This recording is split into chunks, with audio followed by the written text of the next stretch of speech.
Guys, it's James with the Be Better at Fitness podcast, and today I have something really special that I want to talk about. I want to talk about food. I have my computer here just as some notes because I wrote down all my thoughts. I had a really fantastic conversation with my nephew Reed the other day regarding all these subjects, and I thought it was pretty helpful. He seemed to think so as well, and so I thought that this info could also help a lot of other people. And it really has to do with setting up your meals and taking the perspective of what you're eating during the week. And formulating some concepts that can really help you succeed for the rest of your life. So if you're trying to lose weight, build muscle, or just figure out what the hell you should be eating, this episode is going to change the way that you think about food forever. Truth is, most people don't struggle with knowing what is healthy. They just don't understand how to make consistent choices into their diet, into the regimen in which they eat food in their life. And so this is going to be an all-encompassing subject. You're going to learn about how to set calories and macronutrients for your goals, how I am able to manage meals that fit my needs week on week basis, basically, setting yourself up for success. That's the things that I want to talk about today. And you're going to take a lot away from this podcast in regarding that. So want to give you a real life framework for setting up your meals and habits in a way that actually fits into your lifestyle. So I'm going to give you examples in this video. So like, for example, I'm going to explain some of the meals and the times in which I eat and some of the quote unquote diets that you've probably heard of before on the internet or social media that I incorporate and kind of fine tune to my own being to make sure that on a daily basis, I'm eating the calories that I need, the protein that I need to build muscle, and to make sure that I understand what I'm eating. So first and foremost, the first thing that you need to do when it comes to food, deciding what you're eating on a weekly basis, is defining your goal. Most people go in, week out, just wondering what they're going to eat for every meal. And there's nothing wrong with that. But if you're trying to meet specific goals for yourself, whether that be to lose weight, or if you've been hitting the gym and you want to tack on a lot more muscle, or maybe you want to do a combination of both, you want to lose some fat and add some muscle at the same time, you have to define your calorie goal. What is the objective of you eating? And first and foremost, I want to start off by saying that I know that sounds interesting because it makes food feel like almost like a chore, right? But what I found is that when I'm able to dial in my food, understand what I'm eating, and really schedule the meals around my needs, when I do want to indulge in foods that I really want, I tend to have a better relationship or a better almost like agreement with myself that I'm then able to eat those foods. In the beginning, you have to navigate this whole food concept, the routineness of the meals that you're eating with some grace, honestly. And so we'll get into some tips and things like that as we get into there. So define your goal. What is the purpose of you changing up your meals? You're not going to just randomly change up your meals for no reason. You may find some recipes on TikTok that you want to try out, but in terms of actually setting goals for yourself, you have to set the goal first. You can't just start eating healthy because eating healthy is subjective to what you need. I'll give you an example. Yesterday for dinner, I ate 3 tortillas with mozzarella cheese and pepperoni wrapped into it, microwaved. Okay. Do you think that's healthy? I don't. However, it was tasty, it curbed my pizza cravings, and believe it or not, it was stupid packed with protein, and it wasn't all that bad for me regarding the macros. Do I eat that all the time? Absolutely not. I try to stick to whole foods. However, from a convenience standpoint, it was nice. So define your goals. Do we want to be in a calorie deficit? Do we want to be in a calorie surplus? Do we want to be in maintenance? Maintenance is going to be the best way where if you're kind of at a weight, you notice that you don't have a lot of body fat to lose, but you do want to build some muscle. Maybe you want to tone up, which isn't really true. Toning isn't a subject. All you're doing is you're building more muscle and you're losing body fat. So now you can see your muscle underneath your body fat. And that's that toning thing that you've probably heard of before. Calorie deficit is going to be really useful if your main goal is to lose body fat. If you're in a calorie deficit, you can also put on some muscle, but you just have to be very careful with your protein goals. Sometimes the most sustainable way is usually going into a calorie deficit for a while until you get to a base point, and then eating at a calorie maintenance or even sometimes at a slight surplus to make sure that you're packing on the muscle that you're spending so much time in the gym to build. And then surplus would be you have zero body fat to lose. You're really just looking to put on a bunch of muscle. We're going to be eating a lot of food because we want to get our weight up and you want to add a lot more weight. This is usually for people that might be at risk of under eating, anorexia, possibly. I'll be honest, that's not something that I've necessarily had a direct impact with in my life. So I would consult a doctor if you're dealing with one of those actual medical issues. But calorie surplus would be just say the kind of where I think is I've always been the super scrawny and skinny person, and I really want to pack on a lot more muscle and fill out. That would be where the calorie surplus comes in. So simple framework: choose one, stick to it, and then adjust as you need going on. Right? So here we go. I have a real life example here. So let's just say you're 24, you're hitting the gym, but you're not really seeing much definition. Odds are you're in a maintenance or a slight surplus without knowing it, but you're not meeting your protein goals. So we can fix that by going into a small calorie deficit, making sure that you're getting the adequate amount of protein that you need in your day. And then from there, we can then increase the muscle strength that we're going to get. So why are you eating is important to define before you go into this, because trying to complete a task without an end result or an end objective of why you're doing the things doesn't lead you anywhere. So define why: calorie deficit, calorie maintenance, calorie surplus. So James, your question might be, okay, well, how do I find out what amount of calories that I should be eating? So I didn't come up with this. There are a ton of coaches that do this. Specifically, a fantastic coach, Jordan Syatt, Jordan Syatt Fitness. He is a fantastic person. If you don't want to listen to me, go listen to him. He has a kind of like a calorie calculator. It's kind of like a little cheat code where if you have to take your ideal weight, it's the ideal weight that you think you should weight or your goal weight, and you take that and you multiply that by 11 or 12, and then that is the calories that you should try to focus on eating in a single day. Now, before we dive into the actual meal stuff, again, when we're talking about calories, I have a whole video on calories and how you can kind of think of them as money and how the weekly average is important. So remember, don't get bogged down to calories on a daily. You can also kind of expand them into a weekly, but that's a whole other subject for a different time. So, all right. Calories are a tool, not a prison. I'm going to say that one more time. Calories are a tool, not a prison. When you start counting your calories or you start becoming aware of the things that you're eating, the biggest advice or the most advice that I could give to somebody is the fact that you can't let these calories control you. I know when I started out, even if I wasn't necessarily calorie counting with the macronutrients, I was extremely strict and restrictive. I basically didn't let myself eat sugar. It can get to a very slippery slope. So you have to have a good relationship with a support group in your life, B, yourself, if you're able to be capable with that, or a coach or a personal trainer. But don't obsess over the numbers. You shouldn't cheat yourself from eating some of the foods that you want. The biggest thing with calories, I'll say this because I'm kind of rambling. The biggest thing with calories is that if you are using them as a prison, you end up losing in the long run. But if you're looking at calories as a tool, you end up winning. It gives you more freedom. It's the same process, but it's the perspective that goes into it and the decisions that you make regarding calories that's going to have a huge impact on the healthy, the relationship that you have with them. A little coffee break here with my nice little Snoopy mug. All right, so back to the calories that we're looking to grab.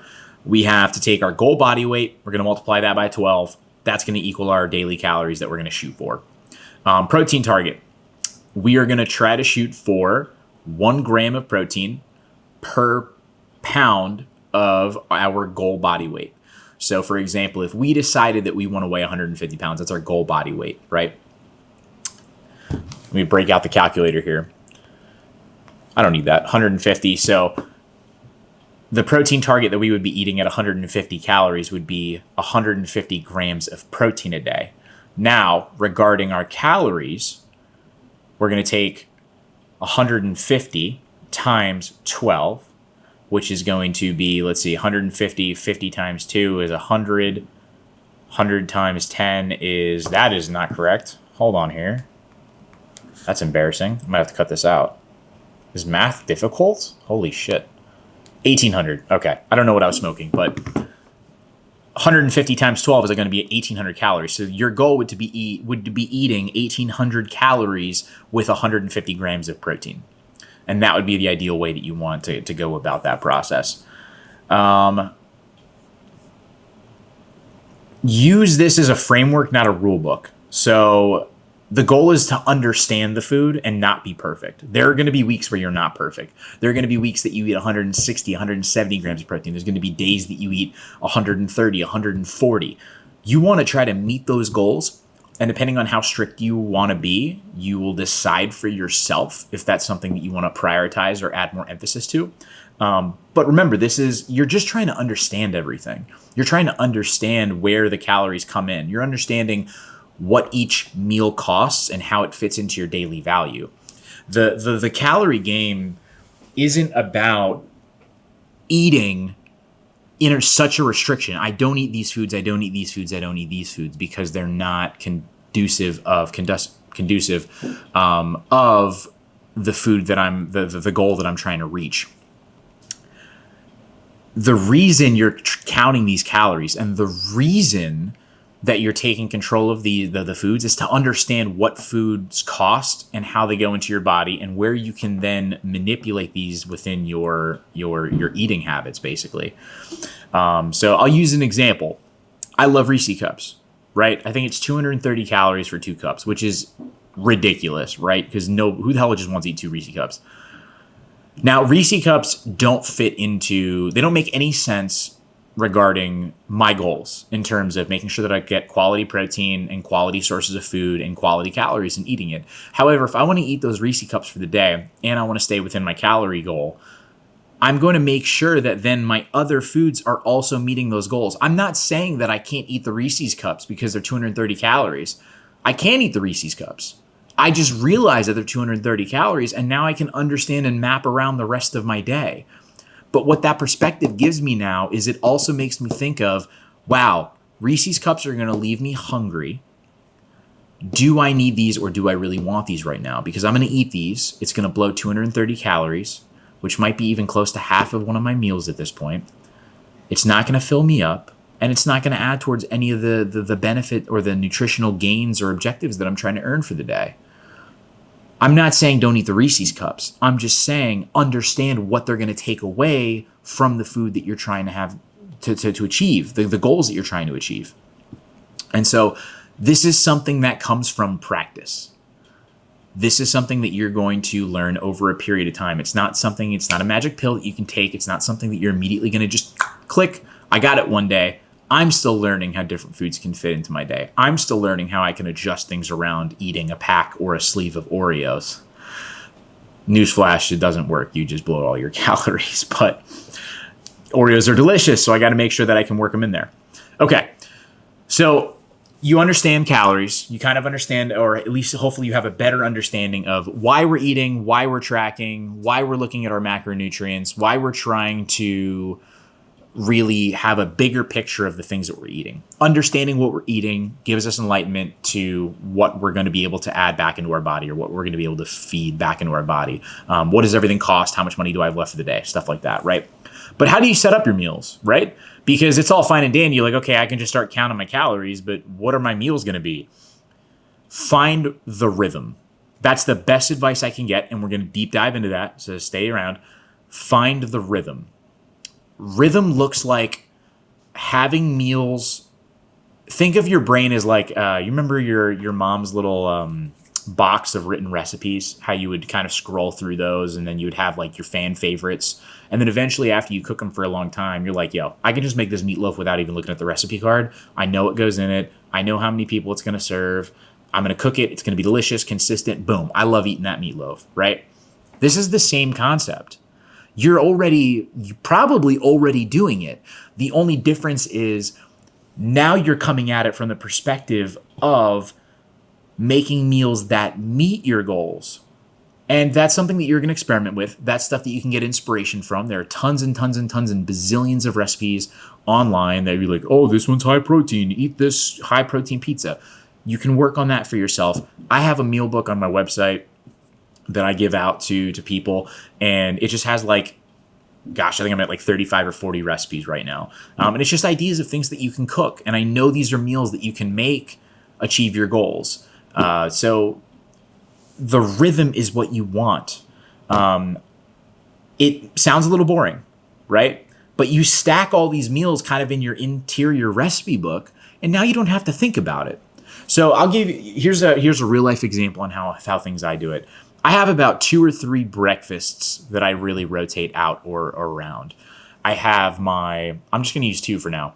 I basically have my eggs, I have some breakfast sausage and a piece of toast, or I have my blueberry Be Better bowl, as I've branded it, kind of, where it has some protein cereal in. It's got blueberries, Greek yogurt, and I just recently added some the mixed nut granola, basically, for some extra fats.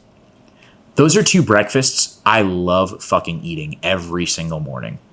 And I do eat them the majority of every single day. There might be a day where I eat that blueberry bowl 4 or 5 times in a week straight, 5 days in a row. And that's okay.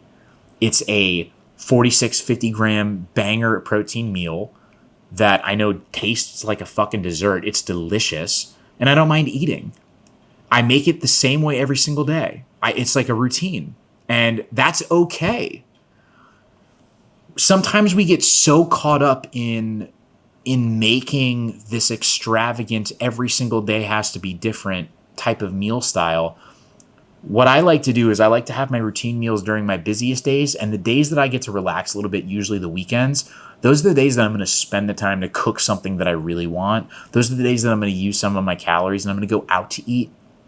But during the week, if I'm waking up, going to the gym, going to work, coming back, cleaning the house, doing chores, taking care of the kids in some people's cases, the last thing I want to do is figure out what new recipe am I going to cook for dinner. So, James, I can't eat the same thing for dinner every night of the week.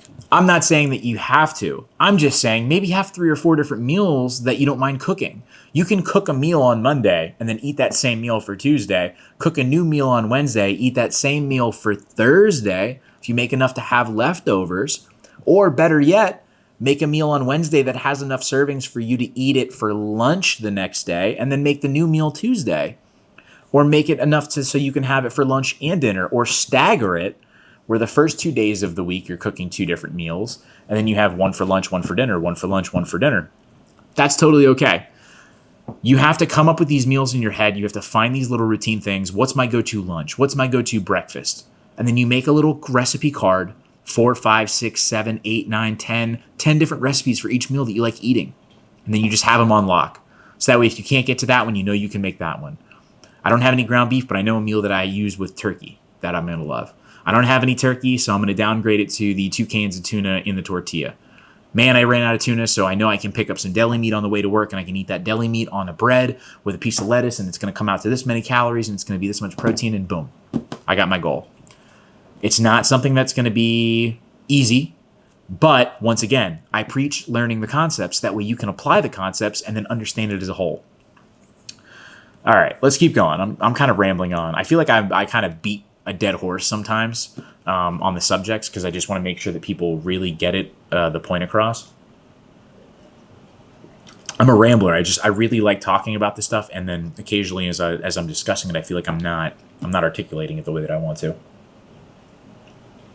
More coffee at 8:35 at night. All right, mindset and consistency. The food is not the focus. I mean, it is the focus, but it's about what the food does for you. And what I mean by that is understanding how foods relate or react to yourself. And I'll use, again, another example. I'm pulling another example. My body functions better if I have a higher fat breakfast. Immediately after the gym, I eat breakfast, and then I go to work. And I have a computer job. I work, I do some marketing, and I have to be very, very cognitively available for that job. And those healthy fats allow my brain to have a lot more processing power. That's how I feel, right? Regardless of the science that backs it up. That's how I feel. So I know I like to have a heavier fat breakfast. Well, with that heavier fat breakfast, I know I likely don't have as many fat calories in the rest of the day. So I'll probably have a lighter fat lunch and a lighter fat dinner. Well, I also sit at a desk for 8 hours a day. Chances are I don't need a lot of carbs at lunch, so I'm going to have a lower carb lunch. And then I'm going to have a lot more carbs at dinner. See what I did there? I completely based some of my macronutrients around my day, around my routine. I didn't base my meals of this is what I'm eating today because this is what I'm eating today. I based the meals around what I needed in a given day to meet my requirements, to meet my personal needs. And that's okay. That's perfectly okay. My dinners are fucking bomb. They have a lot more calories in them. They have tons of carbs, tons of protein, good bit of fats. My lunches, down and dirty. We're getting it done, basically. We got enough to hold us over till dinner. Because I'd rather enjoy myself more at dinner. Now, I'm not eating at lunch, but it's less carbs. I don't need that immediate energy at the job that I'm working. But I am going to focus on some protein, and I want to make sure that I have a shake at some point during that day, a protein shake, to hold me over till dinner. Now, this is a wild example. You're like, James, how the hell do I pull from this? What I'm saying is, look at your day and experiment with how things make you feel. This is a process, right? Like, the only way that you'd be able to get this without understanding the concepts or without understanding and having a real knowledge over this is if I were to tell you exactly what to eat and when to eat it every single day. But you know what I don't know when you tell me that? What I would have to fine tune for weeks and weeks and weeks and weeks? Okay, well, I don't know how Joe Schmo's, I don't know how your food relates to you in the morning. I don't understand how you feel at lunch when you're not eating more carbs. I don't understand how dinner is better for you at 5 o'clock than 7 o'clock because you have to pick up your kid from soccer practice. And if you don't eat food before then, you're more irritable. And now the parents don't like you as much. And that affects your son at soccer practice because now the other kids' parents talk crap about. Anyway, I'm going down a crazy tangent. You get what I'm saying? You need to determine that. You need to determine the goals that you're trying to reach. It'd be a little bit different if you're watching this podcast and you're training to be an athlete. That's a little different. I don't know why you're listening to me. You aren't the target market that this video is going out to, but I appreciate you tuning in. I'm talking to the people that don't know where the fuck to start. This is where you start. You try, add to your recipe book, and you experiment with what things make you feel. I just helped my buddy at work the other day. He was talking about how he would have this heavy Greek yogurt meal before his workout. And I told him, I said, hey, listen, if that's working for you, I want you to stick to that because you're getting your protein in. However, here's something that I know helps me. If you want to give it a try, let me know and see if it makes it better for you. I recommended that he eat some carbs instead of his Greek yogurt, which is mainly protein, not a lot of fat. Have some of your carbs, your allocated carbs for the day, right before you go to the gym. And then when you get back from the gym, then feel free to eat what you want. He did that, and he said his lift went magnificently. He had those fast digesting carbs to immediately fuel his lift. That's another example of eating when you most need it. There's a lot more to food than just going, what do I have for lunch today? Way more.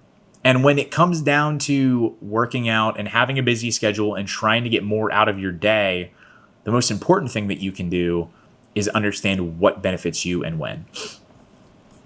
Okay. I'm just looking at my notes here. I really, I don't want to wrap it up there, but I feel like I'm still just not getting something specifically that I want to talk about. I have a video on my YouTube that I highly recommend people look at. And it's called, oh my God, what did I name it? This is embarrassing. It's basically, I'll link it in the show notes, but it's a video on 4 fad diets, basically. It talks about intermittent fasting. It talks about calorie counting. It talks about some of the other traditional diets that you've probably heard of online. One of the ones that Becca at work is telling you, I lost 35 pounds because I ate carnivore. Yeah, no, Becca, you didn't lose 35 pounds because you ate fucking carnivore. You lost 35 pounds because you were in a calorie deficit and you were eating less carbs. That's why. Don't get me started. Anyway, the whole video discusses taking all of these different concepts and utilizing them to make the best diet for you. And so that might look like if you're not hungry in the morning, It might look like fasting a little bit longer in the morning until you reach that hunger point. Not just eating in the morning when you wake up because you should, but actually fasting. You are able to operate and you are okay pushing off that meal a little bit more. Now, I'm not saying or recommending that somebody should fast, but like my girlfriend Sam, she does not eat food in the morning really. She might have breakfast later on in the day, but she pushes that meal back a little bit more, which allows her to have more calories later in the day instead of blowing more earlier. And that's another example of just kind of identifying some of these meals. All right, so let's just wrap it up real quick. If you want to simplify your nutrition, build habits that actually stick, and stop stressing about every bite you take, start with this. Know your goal, hit your protein, keep it consistent, build meals you enjoy, and give yourself the grace of time to figure it out as time goes on. It's not going to be something that you get immediately. It's going to be something that you get with practice. The longer you do it, the better it's going to be. And of course, if this helped give you a better perspective on food or sparked a question, just shoot me a message, shoot me an email if that helps you. Or if you're someone that's trying to figure this all out and you have very niche questions, just feel free to do that also. So yeah, let's be better together, guys. Thanks for listening. Bye.